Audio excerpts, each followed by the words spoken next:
You have to admire Meghan Markle in many respects, of course, because when you think about it, she always makes Prince Harry literally her whipping boy, whatever people suggest.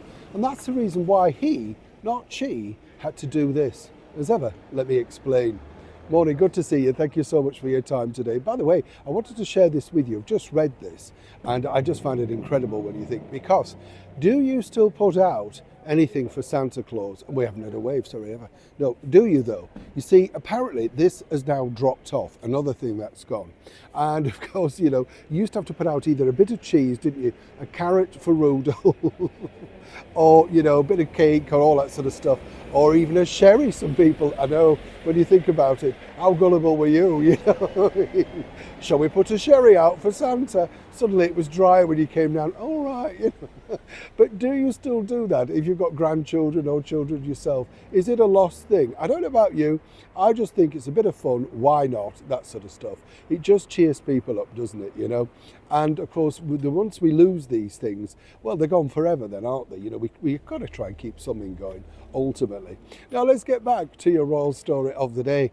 As you saw, Prince Harry there was being interviewed again, moaning on, droning on for the New York Times. And the bottom line was, I'm not quite sure really what the interview was about. I mean, it's a funny thing, isn't it now? Harry will sit down literally with anybody and do a conversation, always ready to whip up in front of a Zoom chat or that sort of stuff.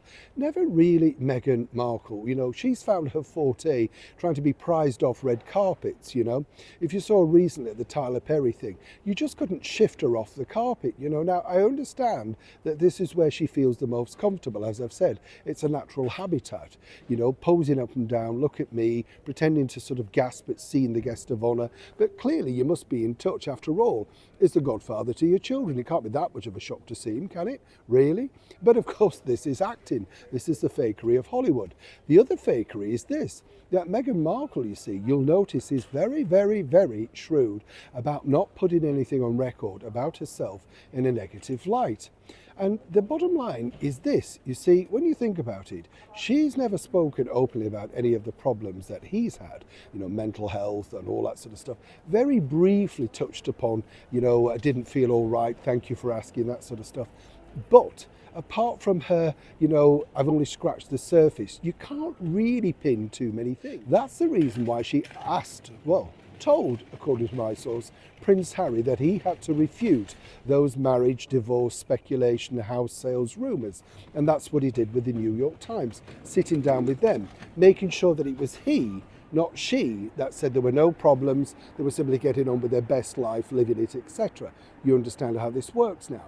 But you see, the other side of the coin, and this is where it's problematic, and Harry doesn't work this out, is when all this does unravel at some point, and naturally it will, he will be on record stating these things. A little bit like, of course, the secret wedding, the orchestrated reality. It's always down to him to defend these things. Her 43% Nigerian, making him look the absolute clothead and not her.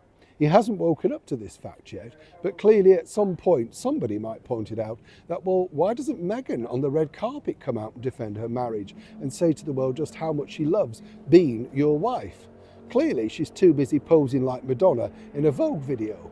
But either way, of course, she's decided keeping silent keeps her, future very clean to discuss more openly, because then you can't quote her, can you? Neil Sean in the very heart of London.